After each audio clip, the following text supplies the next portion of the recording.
Hello everyone, आप सभी का स्वागत है हमारे YouTube channel IT jam chemistry पर। इस लेक्चर में मैं मोस्ट इंपॉर्टेंट टॉपिक डिस्कस करूंगा CSNI केमिकल साइंस के एग्जाम पॉइंट ऑफ व्यू से, वो भी ऑर्गेनिक केमिस्ट्री से। हमारे कौन कौन से इंपॉर्टेंट टॉपिक हैं, उन टॉपिक से हमसे किस तरह की प्रॉब्लम पूछ जाती हैं और उन प्रॉब्लम को कैसे डील करें, कैसे अप्रोच करें, इस लेक्चर में हम डिस्कस करेंगे।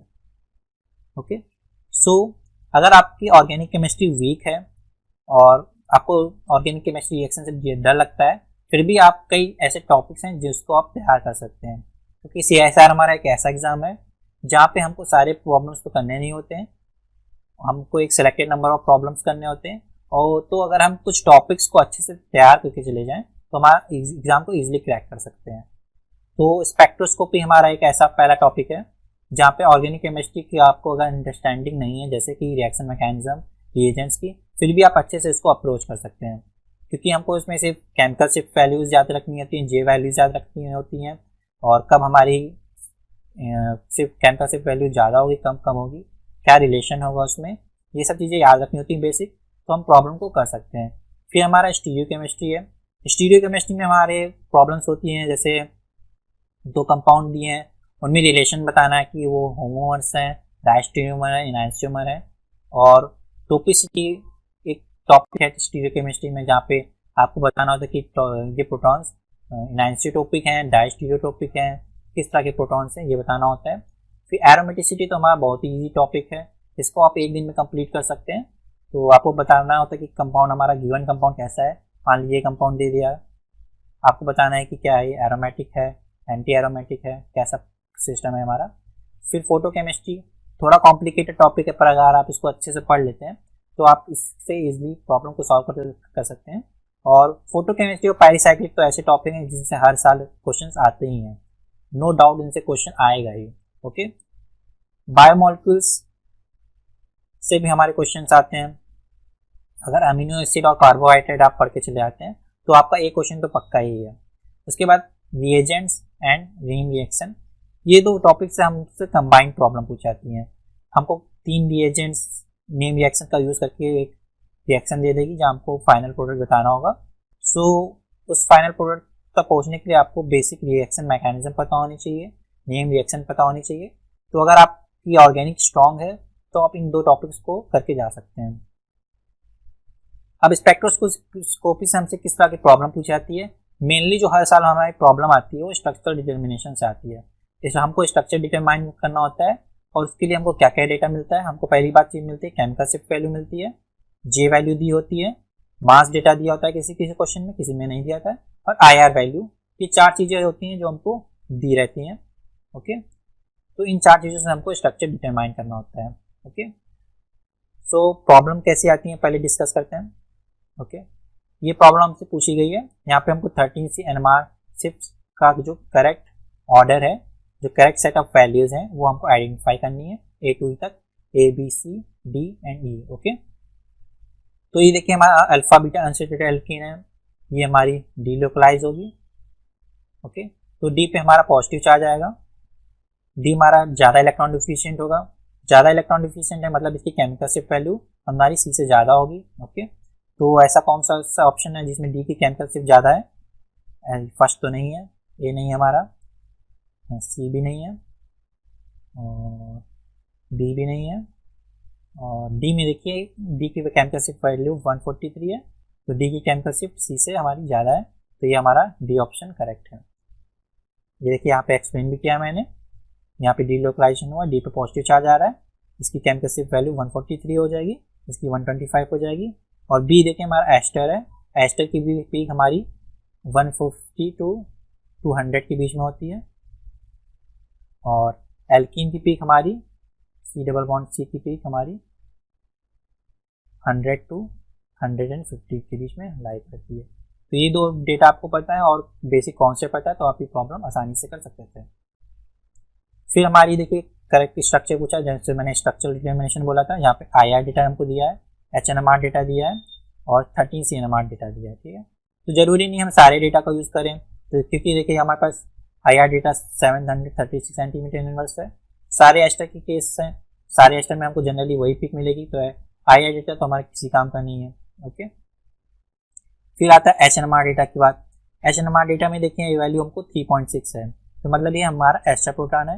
और देखिए हमको सिंगलेट मिल रहा है 3 हाइड्रोजन का, मतलब हमारा सिस्टम कैसा होगा, C++OOCH3 इस तरह का हमारा सिस्टम होगा, तभी तो हमको सिंगलेट मिल रहा है। अदरवाइज हमारा जैसे ये सिस्टम होता है, यहाँ पे हमको CH2CH3 है, तो जो दो हाइड्रोजन होते हैं उनका हमको क्वार्टेट मिलता और 3 हाइड्रोजन का हमको ट्रिपलेट मिलता। और ये केस हमारा नहीं हो सकता, ये भी केस नहीं हो सकता। ओके, अब COMe ये हो सकता है, COMe ये हो सकता है। अब नेक्स्ट देखते हैं हमारी क्या पिक दी है, 3.32 हमको दी है, मतलब कि हमारा हाइड्रोजन की नेक्स्ट जो हाइड्रोजन होगा उसकी पिक है, क्योंकि यही हमारा इलेक्ट्रॉन विड्रॉइंग ग्रुप है, इलेक्ट्रॉन डिफिशिएंसी क्रिएट करेगा और हमारी केमिकल शिफ्ट की वैल्यू बढ़ जाएगी। हमको मिल रहा है ट्रिपलेट। ट्रिपलेट कैसे मिल सकता है, यहाँ पे देखिए 2 हाइड्रोजन है। ओके, तो इन 2 हाइड्रोजन का हमको सिग्नल मिल रहा होगा 3.22 पे। और ट्रिपलेट क्यों मिल रहा है, क्योंकि इसके नेक्स्ट में हमारे 2 हाइड्रोजन है, तो ये ऑप्शन हमारा करेक्ट ऑप्शन है। इसके नेक्स्ट भी देख लेते हैं, यहाँ पे 1 हाइड्रोजन होगा हमारा, जबकि इसके नेक्स्ट में 2 हाइड्रोजन है, इसके नेक्स्ट में 2 हाइड्रोजन है, दोनों का हमारा एनवायरनमेंट अलग है, तो ये दोनों से अलग अलग तरह से हम कपलिंग करेगा। इससे भी ट्रिपलेट में जाएगा, इससे भी ट्रिपलेट में जाएगा, तो हमको ट्रिपलेट ऑफ ट्रिपलेट मिलेगा, जो कि ऐसा ऑप्शन हमको भी दिया नहीं है, तो हमारा सी इज द करेक्ट ऑप्शन। यहाँ पे देखिए मैंने एक्सप्लेन भी किया है, आप इस एक्सप्लेनेशन को देख सकते हैं। फिर हमारा स्पेक्ट्रोस्कोपी से जो क्वेश्चन आता है वो नंबर ऑफ सिग्नल्स से आता है, कि इस कंपाउंड में कितने NMR सिग्नल्स, 1 NMR सिग्नल मिलेंगे या 13 से NMR सिग्नल मिलेंगे। तो हमको जो पहली चीज चेक करनी है सिमेट्री, क्या कंपाउंड में कोई सिमेट्री है। हाँ, अगर सिमेट्री है तो कंपाउंड में नंबर ऑफ सिग्नल्स कम हो जाएंगे, कि सिमेट्री हमारे इन्वायरमेंट को सिमिलर कर देगी। उसके बाद हमको चेक करना है टोपिसिटी। टोपिसिटी मतलब हमारे प्रोटॉन क्या एनाइसोटोपिक हैं, डायस्टेरियोटोपिक हैं या होमोटोपिक हैं। तो डायस्टेरियोटोपिक प्रोटॉन का हमको अलग सिग्नल मिलेगा, तो ये चेक करना है, नंबर ऑफ सिग्नल्स हमारे बढ़ जाएंगे, तो ये चेक करना है हमको, बेसिक चीज़ें उससे हम बता सकते हैं इजीली। ओके, तो इस क्वेश्चन में हमसे क्या पूछता है, डी के ऊपर 13 से NMR है स्पेक्ट्रम है, हमको नंबर ऑफ सिग्नल्स बताने हैं, जैसे कि मैंने बताया ए और बी में। तो सबसे पहले इसमें देखते हैं सिमेट्री है क्या, ए में है, देखिए सिमेट्री, यहाँ से जा रही सिमेट्री, एक सिमेट्री तो ये है। ओके, और दूसरी सिमेट्री को ये है, हाँ एक और सिमेट्री है, देखिए हमारी ये सिमेट्री है। ए कंपाउंड में तो 2 सिमेट्री है, और बी में देखिए, बी में भी यहाँ से सिमेट्री जा रही है, और कोई सिमेट्री है नहीं, और कोई सिमेट्री नहीं है। तो ए में हमारे सिग्नल तो कम मिलेंगे बी के रिस्पेक्ट में, तो ये ऑप्शन तो हो नहीं सकता, ए इसमें दूसरे सिग्नल मिल रहे हैं, ए में कम सिग्नल मिल रहा है, 8 and 16 हो सकता है, 5 10 हो सकता है, 5 8 हो सकता है। तो एक ऑप्शन को हमने एलिमिनेट कर दिया। बाकी देखते हैं, बाकी हम यहाँ से स्टार्ट कर सकते हैं। यहाँ पे 2 तरह के हमको सिमेट्री है, 1 2 3 4 एंड 5। ओके, यहाँ से भी सिमिलर हमको मिलेगा 1 2 3 4 एंड 5। तो 5 सिग्नल्स तो हमको इसमें मिल जा रहे हैं, ये 5 सिग्नल्स देखिए इसमें मिल जा रहे हैं। इसे यहाँ पे मैंने शो किया है ABCD and E, ABCD and E। Similarly इसमें भी हमको ए से एक ही तरह से सिमेट्री है, तो उसमें नंबर ऑफ सिग्नल्स 5 से ज़्यादा ही होंगे, सिमिलर बात, सिंपल सी बात है। तो ABCDEFGHIJ, तो टोटल हमको 10 सिग्नल्स मिलेंगे। सिमिलर यहाँ पे सिमेट्री है, तो यहाँ इस तरफ के प्रोटॉन्स हमारे सिमिलर बिहेव करेंगे, ABCDEFGHIJ, तो हमको इसमें 10 और इसमें 5 और 10 वाला कौन सा ऑप्शन सही है, सी। तो सी ऑप्शन हमारा करेक्ट है। अब स्पेक्ट्रोस्कोपी से हमारे मास स्पेक्ट्रोस्कोपी से क्वेश्चन आते हैं। मास स्पेक्ट्रोस्कोपी से मेनली और मेजरली हर साल मैकलेफ्टी रिएरेंजमेंट से क्वेश्चन आता है, कि अगर हमारा गामा हाइड्रोजन है और कीटो या साइनो ग्रुप है, तो उसमें मैकलेफ्टी रिएरेंजमेंट होता है। अगर हमारा गामा हाइड्रोजन है, गामा हाइड्रोजन एब्स्ट्रैक्शन होता है। और या तो हमसे इंटेंसिटी ऑफ सिग्नल से क्वेश्चन पूछा आता है, जहाँ पे हमारा M+1 और M+2 सिग्नल की इंटेंसिटी हमको बतानी होती है, और कोई हमारा हैलोजन आइटम होता है, तो उसके बेसिस पे हमको M+1 M+2 की इंटेंसिटी बतानी होती है। बहुत ही सिंपल क्वेश्चंस होते हैं। ओके, तो इस कंपाउंड में हमको बेस पीक मिल रही है 72 पे, तो हमारा कोई स्टेबल रेडिकल एनायन या रेडिकल केटायन बनना होगा, जिसके कारण हमको 72 पे पीक मिल रही है। ओके, सो देखते हैं हमारे पहले सबसे पहले कि क्या मैकलेफ्टी रेंज में पॉसिबल है किसी प्रॉब्लम में। तो यहाँ पे देखिए alpha, beta and gamma, gamma hydrogen है और यहाँ पे हमारा मैकलेफ्टी अरेंजमेंट हो सकता है। मैकलेफ्टी अरेंजमेंट से हमको क्या मिलेगा, ये देखिए हमारा यहाँ पे जब इसको मास स्पेक्ट्रम में रखेंगे तो कैटायन रेडिकल मिलेगा। कैटायन रेडिकल से फिर गामा हाइड्रोजन अब्स्ट्रैक्शन होगा। गामा हाइड्रोजन अब्स्ट्रैक्शन होने के बाद ये एल्कीन हमारी देखिए न्यूट्रल सिस्टम है, ये एल्कीन मिल जाएगी और ये हमारा इनॉल फॉर्म है। इनॉल फॉर्म हमारा फिर से कीटो फॉर्म में कन्वर्ट हो जाएगा और इसका देखिए M/Z भी 72 है। तो पहले प्रॉब्लम को ही हम इसलिए दे सकते हैं, इसमें देखिए gamma hydrogen, alpha beta gamma है तो हाइड्रोजन, पर इसमें हमको वो केस नहीं मिलेगा। इसमें अल्फा बीटा गामा हाइड्रोजन भी है और इसमें भी अल्फा बीटा हाइड्रोजन है, गामा हाइड्रोजन तो है नहीं इसमें, अल्फा बीटा, तो डी तो वैसे भी नहीं हो सकता। बाकी हमने सबसे पहले ए को चेक किया, ए से ही हमको आंसर हमको M/Z मिल गया, तो हमको बी और सी कहने की जरूरत भी नहीं है। ठीक है, इस तरह हम इस प्रॉब्लम को अप्रोच करेंगे। फिर आता है हमारा स्टीरियोकेमिस्ट्री टॉपिक। स्टीरियोकेमिस्ट्री में हमसे दो कंपाउंड के बीच रिलेशन पूछ सकता है, क्या दो कंपाउंड एनांशियोमर है, डायस्टिरियोमर है, एपीमर है, एनोमर है, आइडेंटिकल है। अगर हमको 50-50% ऑफ एनांशियोमर मिल रहा है तो हमको रेसिमिक मिक्सचर भी मिल सकता है। ओके, तो किस तरह का सिस्टम है वो हमसे पूछ सकता है। और दूसरी प्रॉब्लम जो होती हैं वो टोपिसिटी से पूछी जाती हैं। टोपिसिटी से मैंने अभी बताया कि प्रोटॉन कैसा है, एनांशियोट्रोपिक है, डायस्टीरियोट्रोपिक है, तो इस तरह की दो तरह की प्रॉब्लम हमसे पूछी जाती हैं। ओके, तो ये इपॉक्साइड हमारा और इसका अटैक हुआ है अमीन का, तो इससे हमको ए मिल रहा है। तो ए हमको बताना है क्या है, क्या वो सिंगल एनांशियोमर है या डायस्टिरियोमर का मिक्सचर है या रेसिमिक मिक्सचर है या फिर हमको दो एपीमर है। ओके, तो ये इसको मान लीजिए हम NH2 लिख सकते हैं। ओके, अब NH2 हमारा नाइट्रोजन का लोन पेयर यहाँ पे भी अटैक कर सकता है, यहाँ पे भी अटैक कर सकता है, और दोनों अटैक करने की पॉसिबिलिटी हमारी कितनी होगी, 50% होगी। यहाँ पे भी 50% प्रोबेबिलिटी है, यहाँ पे भी 50% प्रोबेबिलिटी है। कोई एक्स्ट्रा फैक्टर डोमिनेट नहीं कर रहा जो हमको किसी अटैक को फेवरेबल कर रहा हो ज़्यादा, दोनों 50-50% प्रोबेबिलिटी है। और जब हम प्रोडक्ट ड्रॉ करेंगे तो हमको क्या मिलेगा, इसको तो हम वैसे ही लिख लेते हैं। यहाँ पे हमारा आइसोप्रोपाइल बल्कि ग्रुप है, यहाँ पे जब हमारा NH2 होगा, ओके, यहाँ पे हमारा OH आ जाएगा। सिमिलरली हमको सेकंड केस में क्या मिलेगा, यहाँ पे NH2 आ जाएगा,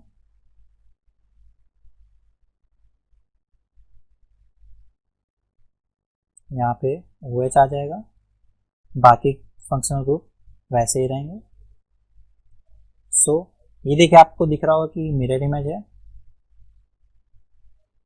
और 50-50% मिल रहा है, 50-50% मिल रहा है और एनांशियोमर है, तो हमारा करेक्ट ऑप्शन क्या हो जाएगा, बी।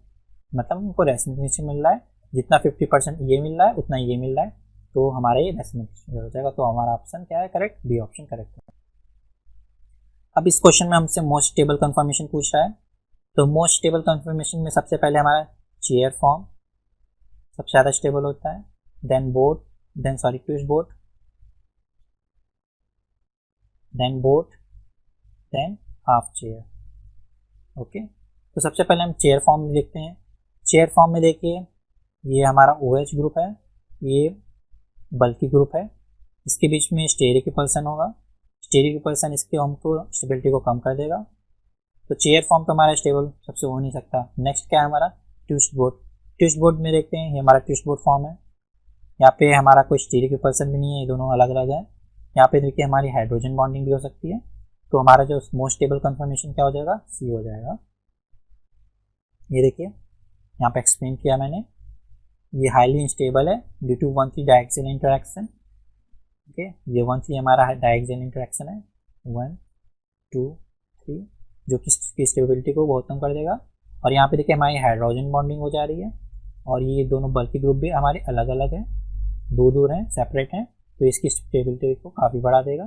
तो ट्विस्ट बोट वाला जो हमारा ऑप्शन है सी, हमारा करेक्ट ऑप्शन है। ओके, फिर स्टीरियोकेमिस्ट्री ऑफ प्रोडक्ट पूछता है हमसे कि जैसे मान लीजिए कोई प्रॉब्लम दे दी RCO,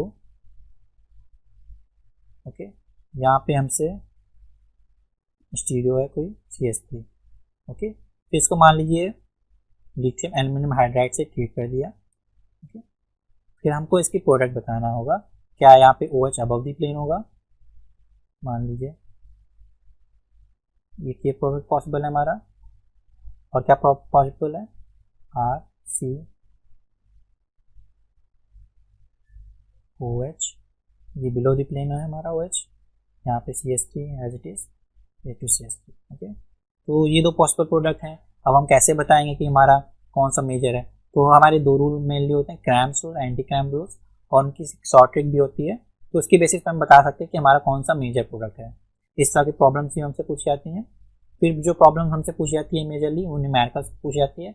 वो भी किस तरह के न्यूमेरिकल स्टीरियोकेमिस्ट्री से, उसमें या तो एनान्यूमेरिक एक्सेस पूछी जाती है, ऑप्टिकल रोटेशन या तो पूछा जाता है, या तो स्पेसिफिक रोटेशन हमसे पूछा जाती है, या तो हमको परसेंटेज ऑफ RS बताना होता है, जो कि हमारे एनान्यूमेरिक एक्सेस से ही हम निकाल सकते हैं, ओके। तो इस तरह की न्यूमेरिकल प्रॉब्लम से लगभग हर साल पूछी जाती है स्टीरियोकेमिस्ट्री से। तो बहुत ईजी है, 2-3 लेक्चर में टॉपिक खत्म भी हो जाता है, तो आप इसको पढ़ के जा सकते हैं।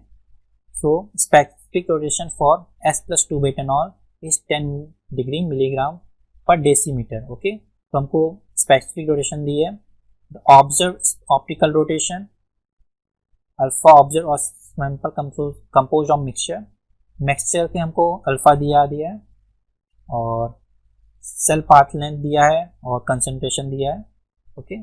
तो सेल पाथ लेंथ और कंसंट्रेशन से हम अल्फा निकाल सकते हैं, ओके। हमको R और S का हमको मेनली क्या निकालना है, परसेंटेज निकालना है। तो परसेंटेज निकालने के लिए हमको सबसे पहले क्या चीज़ निकालनी होगी, एनान्यूमेरिक एक्सेस। एनान्यूमेरिक एक्सेस के लिए हमको अल्फा ऑब्जर्व चाहिए और अल्फा मिक्सचर चाहिए, alpha pure and alpha mixture, ये दो चीज़ें हमको चाहिए एनान्यूमेरिक एक्सेस निकालने के लिए। तो एक चीज़ तो हमको दी गई है यहाँ पे, okay. So alpha pure -10 degree दिया है हमको, ये क्वेश्चन में गिवन है हमको, ओके। अल्फा प्योर हमको तो पता है, अल्फा मिक्सचर निकालना है। अल्फा मिक्सचर निकालने का फॉर्मूला भी होता है θ/CL। ध्यान हमको यहाँ पे क्या रखना है कि हमको ये किसकी यूनिट, जो करेक्ट यूनिट है वही रखनी है। लेंथ को हमको डेसीमीटर में लेना है, और कंसंट्रेशन को हमको ग्राम पर ml में लेना है। ये चीज़ आपको याद रखनी है, दो चीज़ें, बाकी प्रॉब्लम में कुछ नहीं है। एनान्यूमेरिक एक्सेस हमारी क्या होती है, alpha of mixture divided by alpha of pure. तो हमारी 50% आ जाएगी एनान्यूमेरिक एक्सेस, ठीक है। अब बाकी 50% क्या होगा हमारा, बाकी 50% में हाफ हमारा R होगा और हाफ हमारा S होगा। तो R हमारा टोटल कितना हो जाएगा, 50 का हाफ 25, ओके। तो 75 हमारा R हो जाएगा और 25 हमारा S हो जाएगा, ओके। तो ये हमारा R 75 और S हमारा 25। सो ये हमारा करेक्ट ऑप्शन डी हो जाएगा। फिर हमारी प्रॉब्लम्स आती हैं एरोमेटिसिटी पे। एरोमेटिसिटी से हमसे किस तरह की प्रॉब्लम पूछी जाती हैं, हमको 2-3 कंपाउंड दे दिए जाएंगे, उसमें पूछा जाएगा कौन सा कंपाउंड हमारा एरोमेटिक है या फिर नॉन एरोमेटिक है, एंटी एरोमेटिक है, क्वासी एरोमेटिक है, या फिर होमो एरोमेटिक है, ओके। तो कुछ बेसिक रूल्स होते हैं, जैसे 4n5+2 सिस्टम को हम एरोमेटिक बोलते हैं, 4n को हम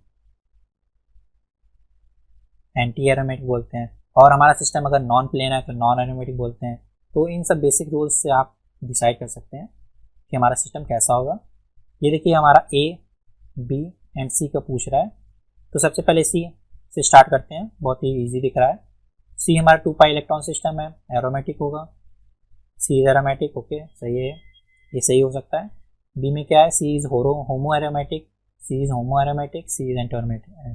तो B, C और D डायरेक्टली कैंसिल हो गए। बहुत ही सिंपल प्रॉब्लम थी, सिर्फ एक को आप चेक करके बता सकते थे। बाकी B भी देख लेते हैं। B हमारा 4π इलेक्ट्रॉन सिस्टम है और एंटी एरोमेटिक है। A हमारा होमो एरोमेटिक क्यों है, क्योंकि देखिए हमारा 6π इलेक्ट्रॉन सिस्टम है, उससे हमारा ये एरोमेटिक आया, और एक कार्बन आइटम को छोड़ के हमारा डीलोकलाइजेशन हो रहा है, ओके। तो हमारे इसको इस तरह के सिस्टम को हम होमो एरोमेटिक सिस्टम बोलते हैं। तो ये हमारा होमो एरोमेटिक हो गया, बी हमारा एंटी एरोमेटिक हो गया और सी हमारा एरोमेटिक हो गया।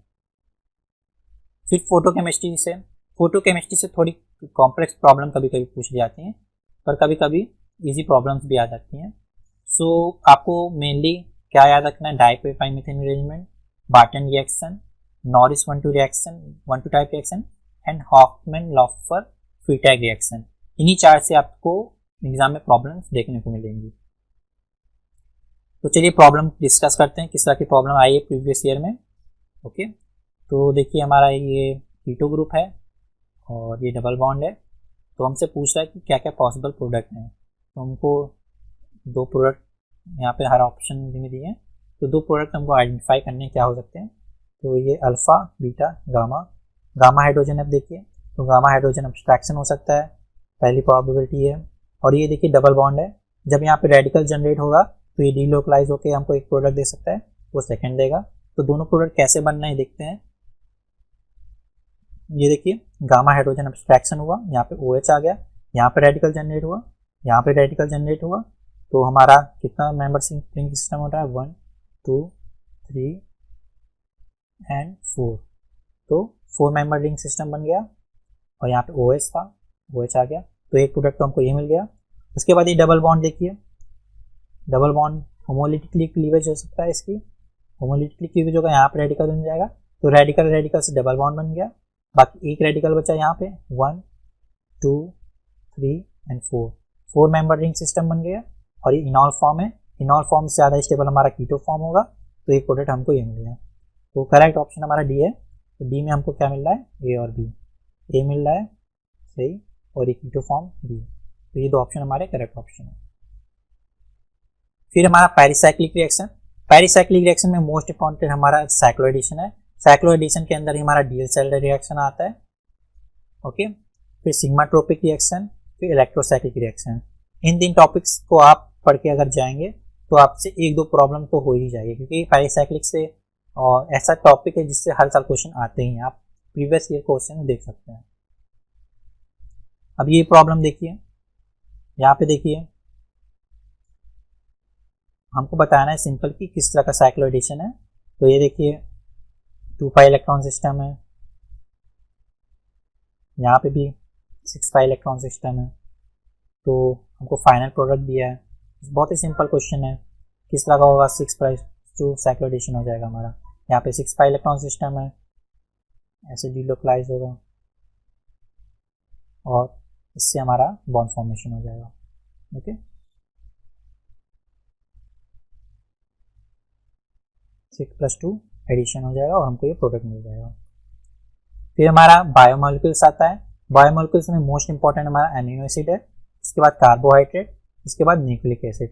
तो अमीनो एसिड और कार्बोहाइड्रेट तो आप पढ़ के जाइए, बाकी न्यूक्लिक एसिड से कुछ सिंपली स्ट्रक्चर आपको याद रखने हैं।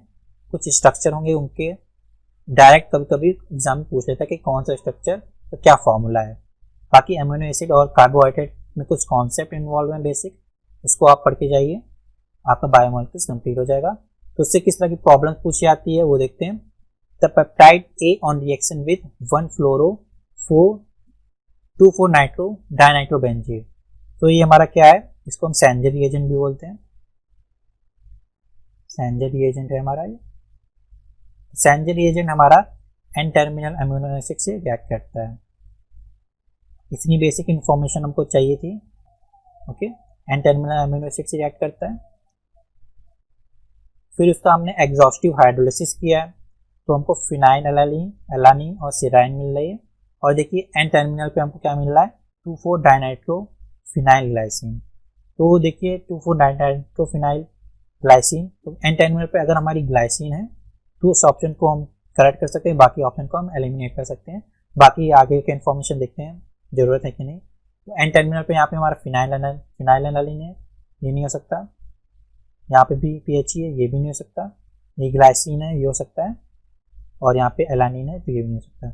हमारा ये करेक्ट ऑप्शन सी ऑप्शन है। अब देखते हैं इसकी पॉसिबल एक्सप्लेनेशन क्या है। ये देखिए हमारा सैंजर रिएजेंट है। सैंजर रिएजेंट अमीन ग्रुप नाइट्रो ग्रुप से रिएक्ट करेगा, ये फ्लोरीन हट जाएगी यहाँ से तो ये हमको मिल जाएगा कंपाउंड। अब इसका हमने हाइड्रोलिसिस कराया तो यहाँ से क्लीवेज हो जाएगी और हमको ये प्रोडक्ट मिल जाएगा। ये हमको क्वेश्चन में भी दिया है, ग्लाइसिन, एलानिन, फिनाइल एलानिन और सेराइन, ये हमको इधर मिल जा रही हैं। और एक ग्लाइसिन ये होगी। एन टर्मिनल पे हमको क्या देखना है कि ग्लाइसिन है, बाकी एलानिन, फिनाइल एलानिन और सेराइन है। फिर रिएजेंट्स और नेम रिएक्शंस, दो ऐसे टॉपिक हैं जिनसे हमको कंबाइन करके ही प्रॉब्लम पूछी जाएगी। तो अगर आपको ऑर्गेनिक अच्छे से आती है तो ये दो टॉपिक्स तो आप पढ़ के जाइए ही, क्योंकि इससे लगभग 6-7 प्रॉब्लम, 6-7 तो मैं कम ही बोल रहा हूँ, लगभग 9-10 प्रॉब्लम तो आ ही जाती हैं दोनों टॉपिक्स को कंबाइन करके। क्योंकि मेन ऑर्गेनिक केमिस्ट्री भी हमारी वही है, रिएजेंट और हमारी नेम रिएक्शन से कैसे प्रॉब्लम आती हैं। तो रिड्यूसिंग एजेंट देखते हैं। रिड्यूसिंग एजेंट तो मैंने पूरा कंप्लीट कर दिया है, आप लेक्चर्स में जाके देख सकते हैं। और किस तरह की प्रॉब्लम्स, एडवांस प्रॉब्लम, बेसिक से एडवांस मैंने डिस्कस किए हैं। फिर ऑक्सीडाइजिंग एजेंट, ये भी मैं कंप्लीट करूंगा। उसके बाद ऑर्गेनोमेटेलिक रिएजेंट, वो भी कंप्लीट करूंगा। तो रिएजेंट्स में तुम्हारी यही है, इससे किस तरह की प्रॉब्लम पूछी जाती है देखते हैं। ये हमारे रिएक्टेंट है, ये हमारा प्रोडक्ट है। तो करेक्ट कॉम्बिनेशन ऑफ रिएजेंट पूछा है, ए बी सी डी में कौन सा हो सकता है। तो देखिए एल्डिहाइड का हमारा रिडक्शन हो रहा है, कोई रिड्यूसिंग एजेंट यूज हुआ होगा हमारा पहली बार। ओके,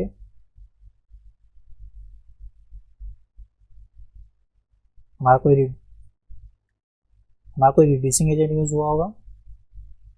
और दूसरी बात, यहाँ पे हमारी OH की स्टीरियो चेंज हो रही है, मतलब OH की स्टीरियो चेंज हो रही है तो आप क्या याद रखना है, हमारी मित्सुनोबु रिएक्शन हुई है। मित्सुनोबु रिएक्शन में ही OH की स्टीरियो हमारी चेंज होती है। तो दो चीज़ हमको याद रखनी है। दोनों चीज़ों के लिए हमारे कौन कौन सी रिएजेंट है, ये तो नहीं है। NaBH4 पहले रिएक्शन कर रहा है, फिर मित्सुनोबु टाइप की रिएक्शन हो रही है, ये भी नहीं हो सकता। ये देखिए सी में हमारी प्रोबेबिलिटी है, क्योंकि पहले हमारी मित्सुनोबु हो रही है, उसके बाद हम रिडक्शन करा रहे हैं। ओके, तो देखते हैं कैसे हो रही है।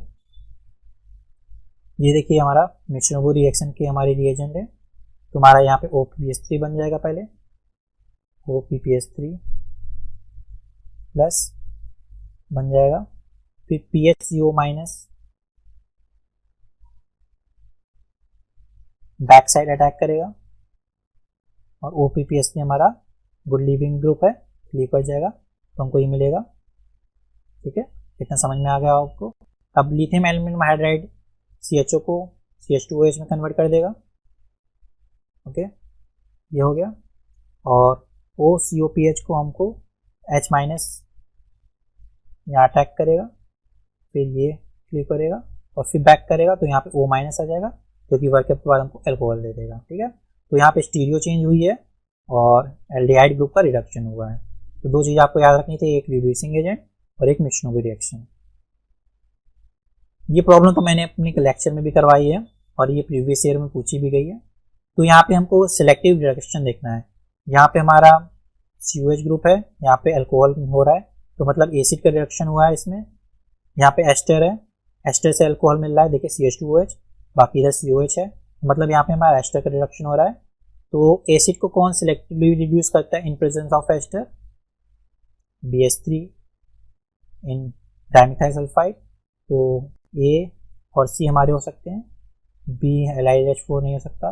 ओके, फिर एस्टर को सिलेक्टिवली कौन रिड्यूस करता है in presence of acid? LiBH4। तो हमारा ऑप्शन C क्या है? करेक्ट ऑप्शन है। ये ऑप्शन हमारा करेक्ट इनकरेक्ट है, तो C हमारा करेक्ट ऑप्शन है। ओके, तो हमारी नेम रिएक्शन है। नेम रिएक्शन को मैंने बेसिक और एडवांस दो में डिवाइड किया है।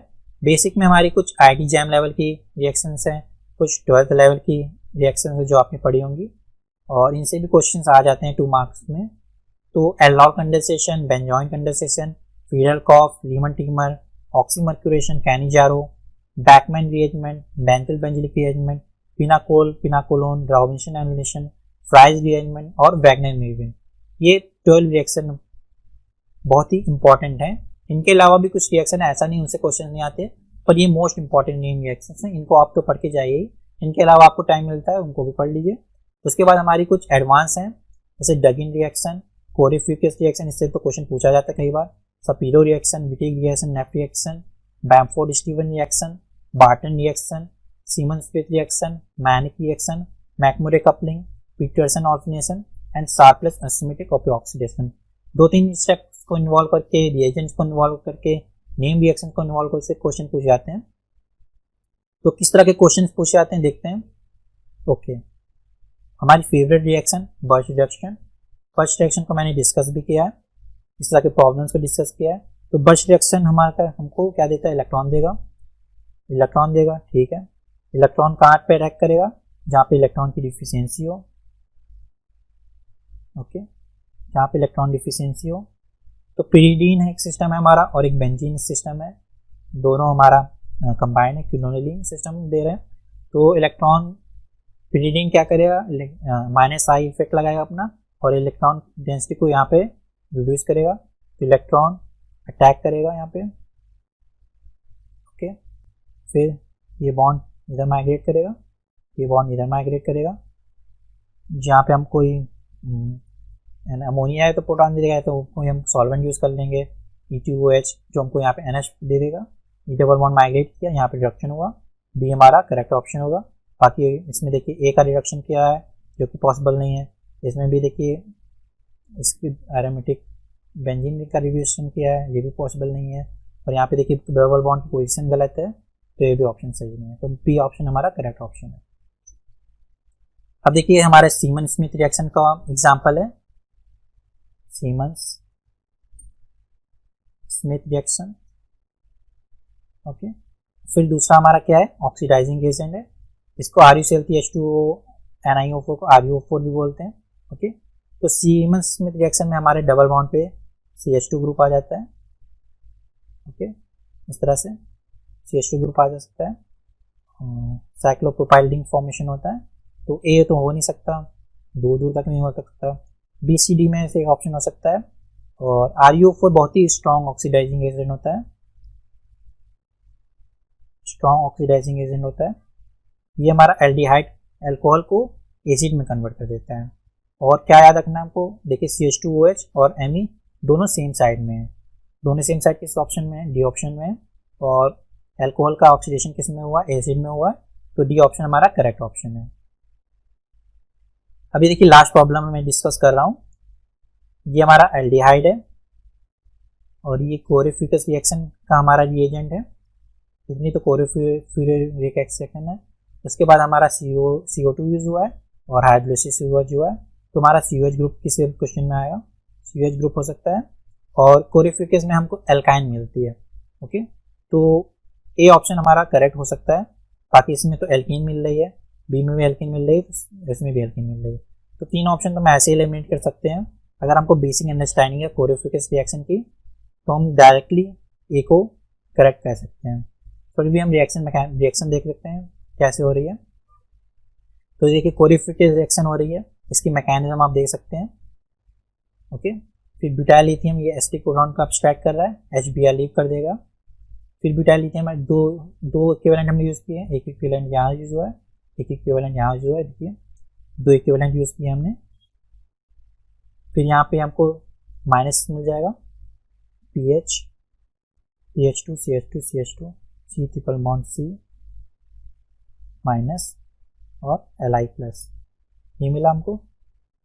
ये न्यूक्लियोफाइल है हमारा, न्यूक्लियोफाइल CO2 पे अटैक करेगा, फिर उसके बाद वर्कअप के बाद हमको ये COH यहाँ पे मिल जाएगा, ओके ओके। सो बहुत ही इजी प्रॉब्लम थी। अगर आपको क्लोरोफिकस रिएक्शन के बेसिक मैकेनिज्म पता है, और ये तो CO2 और वर्कअप तो हर रिएक्शन में यूज ही होता है। तो अगर आपको ये लेक्चर पसंद आया हो, so please do like and share with your friends and subscribe our channel for daily updates और बेल आइकन को भी प्रेस कर दीजिएगा ताकि कोई नोटिफिकेशन आए तो आपको तुरंत मिल जाए। तो thanks for watching this video. इस तरह के वीडियोस मैं और भी डालते रहूँगा। इसमें ऑर्गेनिक का डिस्कशन किया मैंने, इनऑर्गेनिक और फिजिकल का बचा है वो भी कंप्लीट कर दूंगा। तो थैंक्स फॉर वॉचिंग और मिलते हैं नेक्स्ट लेक्चर में। Thank you.